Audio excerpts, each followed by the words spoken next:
सन 1942 में महात्मा गांधी द्वारा चलाया गया अंग्रेजों भारत छोड़ो आंदोलन सारे देश में आग की तरह फैल चुका था। बंगाल का भी बच्चा बच्चा आंदोलन में भाग लेने के लिए उठ खड़ा हुआ था। इन्हीं दिनों इस आंदोलन के दौरान कलकत्ता में स्वतंत्रता के दीवानों ने एक मौन जुलूस निकाला।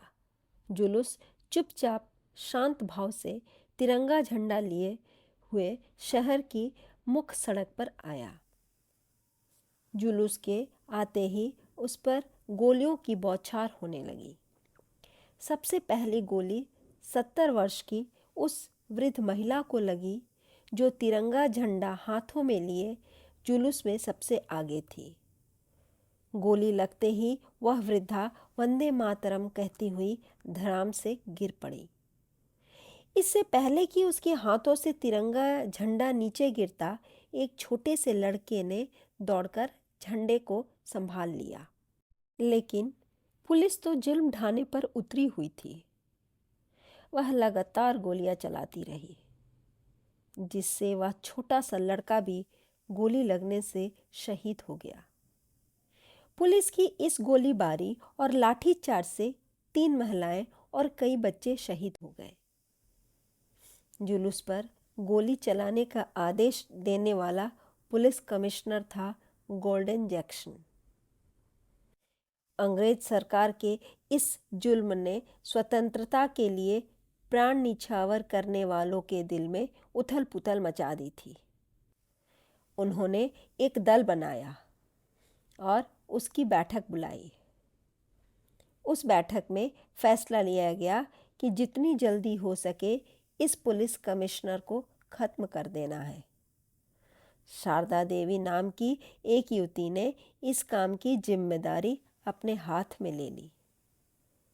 लगभग 2 महीने बाद गॉर्डन जैक्सन को एक हाई स्कूल के समारोह में मुख्य अतिथि के रूप में आमंत्रित किया गया। पुरस्कार वितरण के समय शारदा देवी ने जैक्सन पर गोलियां चला दी। 2 गोलियां जैक्सन का कंधा चीरती हुई निकल गई। समारोह में भगदड़ मच गई। जैक्सन को तुरंत अस्पताल ले जाया गया। ऑपरेशन हुआ।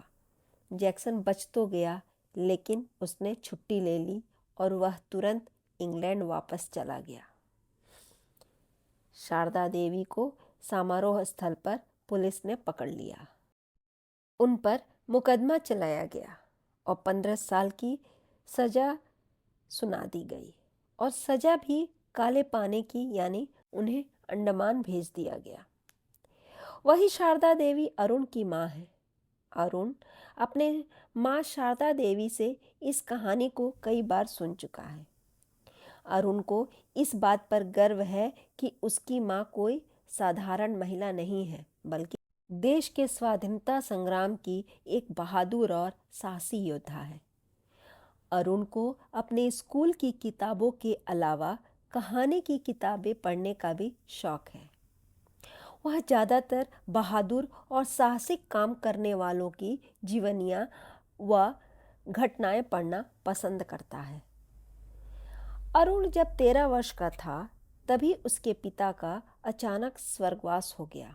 इसलिए शारदा देवी ने एक कन्या विद्यालय में अध्यापिका की नौकरी कर ली और अरुण को एक बोर्डिंग स्कूल में भेज दिया। अरुण को माँ से दूर रहना अच्छा नहीं लगा, लेकिन बाद में बोर्डिंग स्कूल में अपने दोस्तों के साथ उसका मन लग गया। अरुण अपने स्कूल का जाना माना छात्र था। उसे सबसे कुशल तैराक का पुरस्कार 3 वर्षों से लगातार मिल रहा था। वैसे वह भारतीय वायुसेना में पायलट बनना चाहता था। उसकी बोर्डिंग स्कूल सिलीगुड़ी में था, सेंट कोलंबस बोर्डिंग स्कूल। यह स्कूल तीस्ता नदी के किनारे पर बना था। इस नदी से अरुण को बहुत लगाव था। इम्तिहान के दिनों में जब वह देर रात तक पढ़ता रहता, तो सुनसान अंधेरे में तीस्ता के बहने की आवाज़ उसे बहुत अच्छी लगती थी। गर्मियों में पानी कम होने से तिस्ता का बहाव मंद पड़ जाता और वर्षा ऋतु के आते ही वह बहुत तेजी से बहने लगती। जब भी अरुण अकेलापन महसूस करता, उसके किनारे जा बैठता। तिस्ता उसे अपनी माँ जैसी धीर गंभीर लगती थी। स्कूल के नियमानुसार अरुण पूरे साल में केवल 2 बार घर आ सकता था। एक बार दुर्गा पूजा की छुट्टियों में और दूसरी बार क्रिसमस की छुट्टियों में। इसके बीच वह माँ को लगातार पत्र लिखता रहता और जवाब में आए माँ के पत्रों को बार बार पढ़ता। माँ की सभी चिट्ठियाँ उसने एक छोटे लकड़ी के डब्बे में संभाल कर रख रखी थी। जब भी उसे माँ की याद आती, वह पत्र निकाल लेता और उन्हें पढ़ता। पत्र पढ़ते हुए उसे ऐसा महसूस होता कि माँ उसके सामने ही बैठी है और उससे बातें कर रही है। दुनिया में उसे माँ से ज़्यादा प्यारा कोई न था। लेकिन इस बार दुर्गा पूजा की छुट्टियों में जब वह आया तो अपनी माँ से गुस्सा हो गया। गुस्से का कारण यह था कि शारदा देवी के पास आज भी वह रिवॉल्वर था जिससे उन्होंने जैक्सन पर गोली चलाई थी। गोली चलाने के बाद उन्होंने रिवॉल्वर फेंक दिया था, परंतु उनके किसी साथी ने उठा लिया था। वर्षों बाद जब भारत स्वतंत्र हो गया तो वह रिवॉल्वर उसने उन्हें भेंट कर दिया था। वह रिवॉल्वर उनके लिए एक महत्वपूर्ण यादगार था। उन्होंने एक छोटे से बक्से में उसे बहुत संभाल कर रख छोड़ा था। अरुण उस रिवॉल्वर को देखना चाहता था। इसके लिए उसने माँ से कई बार कहा, परंतु माँ ने हर बार उसे यह कहकर टाल दिया कि अभी तुम छोटे हो। लेकिन इस बार तो वरुण ने जिद पकड़ ली। मुझे वह रिवॉल्वर दिखाओ, मैं अब बड़ा हो गया हूँ। नहीं, अभी नहीं, सही समय पर मैं तुम्हें खुद दिखा दूंगी। बस। अरुण इसी बात पर माँ से नाराज था। अरुण के स्कूल की अलग अलग देशों में 5 शाखाएं थीं। एक दूसरे देश के स्कूलों में छात्र आते जाते रहते थे। छात्रों के इस तरह आने जाने का उद्देश्य यह था कि बच्चे आपस में एक दूसरे देश के छात्रों से मिले, उनके रहन सहन, खान पान, रीति रिवाज और संस्कृति को खुद देखे और उसके बारे में जाने। इस बार क्रिसमस अरुण के जीवन में नया मोड़ लेकर आया। क्रिसमस की छुट्टियों से पहले अरुण स्कूल की लंदन वाली शाखा के 10 बच्चे सिलीगुड़ी आए। अरुण और उसके दोस्त उनसे मिलकर बहुत खुश थे।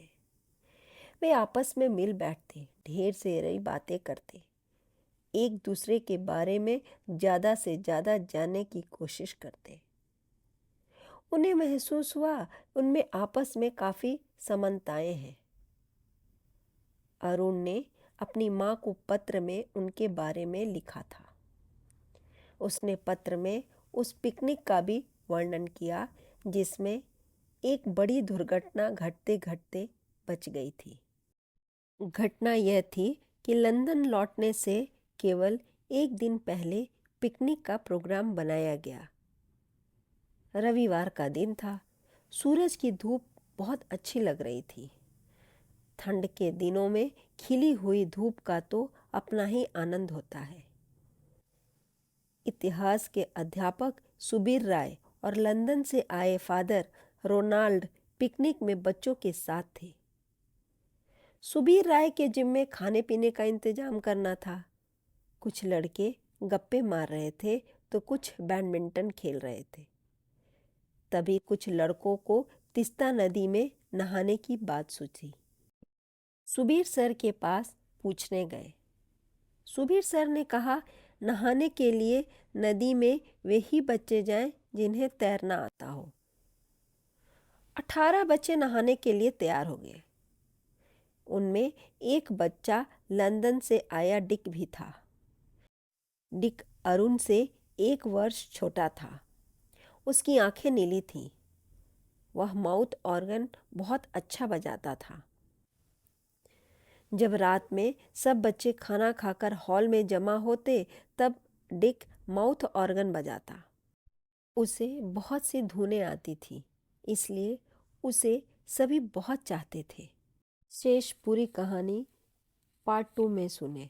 अच्छी लगे तो प्लीज़ सब्सक्राइब करें, लाइक करें और आइकन बेल को दबाना ना भूलें।